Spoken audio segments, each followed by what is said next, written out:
So, Wow! So galing kang sa Spingo, di ba? So, Opo. Spingo, paano? Before Spingo po, nagpa-pageant ako. I joined Miss Earth Philippines 2021. I also represented the Philippines in an international pageant called The Face of Beauty International noong 2019. And then nag-courtside reporting din po ako for the MPBL and another pro league called the PhilBasket. Ngayon po Asia Basket na po sila. And then I joined the pageant po sa Showtime. Yung pangalan niya po is Sexy Babe. Tapos nanalo po ako dun as their grand champion. And then I've been hosting for Showtime Online yun po. So okay ka na sa hosting, ayaw mo na mag-sexy star. Si Sexy Babe pala. Siguro po gusto ko mag-acting, gusto ko pa po i-explore. Lahat po nang ipapagawa sa akin, go! Let's go! Correct. So kahit sexy, okay. Sexy ang packaging. Okay. Siguro hanggang swimsuit pa lang po na sexy, ganon. Oo. Sexy sa scene mo naman si Joros, okay lang din. Wala na akong sexy ka. Bakit po ako hindi? Diba? Sorry ha, I forgot. Kayo naman. Sir PJ, Cap. Pero sexy naman yung diction sa Si aswang. Cap Al po ay isa sa mga writers sa Philippines. At cast po siya. So, malakas din kasi yung comic timing ni Cap. So, kinas na rin namin siya. Saka sumama po siya ngayon dito kasi magpapatuyo siya ng t-shirt. Malamig daw kasi. Kakabasaan kasi sa ano lang po sa taping eh. Kaya tinatakpan ko po eh. So from staff, pinasok mo na rin yung ganito sa host. Kasalanan po nung creative manager namin. Si Yvette po. Wala mo, baka kasi manalo ka na rin. Oo, mga bayani. Idol po yun, Mga idol. ganun. So yun nga, gusto ko rin take yung opportunity na thank you yung mga bosses namin. Yan nga, si Sir Director, sabi nga ni Kags J dati, di ba, yung salitang sumugal. Sumugal sa mga kagaya namin, ako personally, di ba, parang hindi ko tumundo eh. Sa totoo lang, nasa likod ako ng camera. Nung unang sinasabihan ako nila na, hindi, kaya mo yan. Parang tumatanggi po talaga ako kasi panglikod ako eh. Di ba ako yung nagsusupply ng mga... Kaso nga kahit nasa likod ka, kita ka eh. Kaya wala silang choice kundi ilagay ka sa harap. Kags, di tayo nakaroon ngayon ha. Sorry. Ayun po, pero very thankful lang po. Thankful, actually.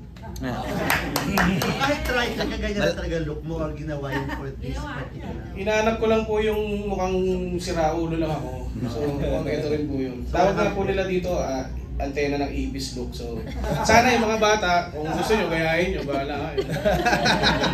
Sa wala tayong modern na bonjing yan. Ayun po, thank you. Thank you. I have a question. Earlier sabi niyo para lang kayo naglalaro sa show. So, for you guys, how easy it is to do this show? Sorry? How easy it is for you to do the show? Well, it's easy for us to do the show and it's easy for us to be responsible while doing it. So kasi parang syempre may sinusundan tayong process and formula. So sa sobrang saya namin, sobrang komportable kami, pero sobrang binangangalagaan din namin yung show. Yung hindi yung rowdy na saya, yung wala. Hindi dog show. Hindi dog show. Bahala kayo dyan. Sobrang saya ng show na to, gusto namin lahat kami makita, umangat, yung buong show umangat, even yung contestants, gusto namin malaman yung buhay nila, malaman ng tao yung buhay nila. So, ganun kadali for us also, and ganun kasaya. Idadagdag ko lang din. Actually. Eventually. Yun nga, nabanggit ni Kags J. Dito kasi sa Barangay 5, kumbaga, walang star eh. Ang star dito, yung barangay mismo. So lahat talaga rito bibigyan ng nagtutulungan para mag-shine ang buong barangay. And at the same time, yung sinasabi namin na para naglalaro, ibig sabihin nun, hindi namin nararamdaman yung trabaho. Kahit sabihin mo nag-hosting ka, nag-ano ka, kasi dahil lamang yung nag-e-enjoy ka. Sabi nga nila, ang best na trabaho yung parang naglalaro ka lang, which is ito. Kaya ako sa akin lang to, ito yung pinaka nagustuhan ko, na-enjoy akong shoot. Niyak ako. Iiyak na yan. 5,000 na katapat ng Hindi, actually, hindi, seryoso. Sinasabi ko sa manager ko na sobrang nag-enjoy ako dito na yung, parang ito yung matagal ko nang gusto ring gawin. Tapos, salamat at napagbigyan ninyo ako at napasama ko sa, kumbaga, magandang casting, magandang, kumbaga, team, magandang show. Kaya thank you. Thank you din. Thank you Doon din. sa iyo, Jora. So, including Sam na rin. So, dahil kayo yung parang newest member ng cast, so what made you feel so excited to be part of Cinco Panalo? Ikaw muna, ladies first.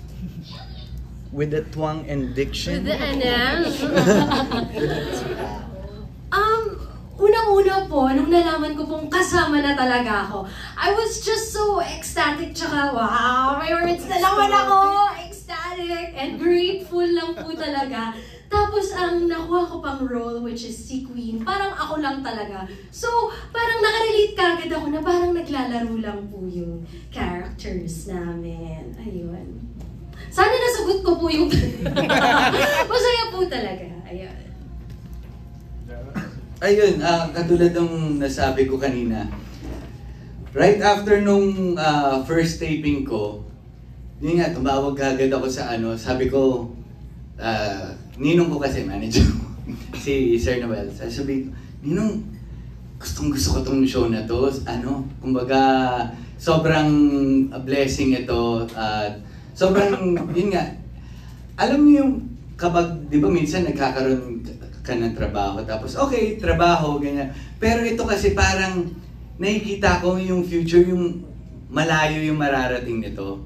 Dahil yung pinanood ko pa lang siya, kakaiba na nga siya kumpara dun sa mga ibang game show, ibang sitcom dito, yung hindi ka magsasawang mapanood to. Kaya sobrang kailangan natin to sa mga kabataan dahil magugustuhan din to ng mga Gen Z. So yun yung audience na kailangan din natin makuha. Nung makakasama natin sila after 40, 50, 60 years, ayan, gano'n. To kay Ina, Hans, and Hans, how do you describe interacting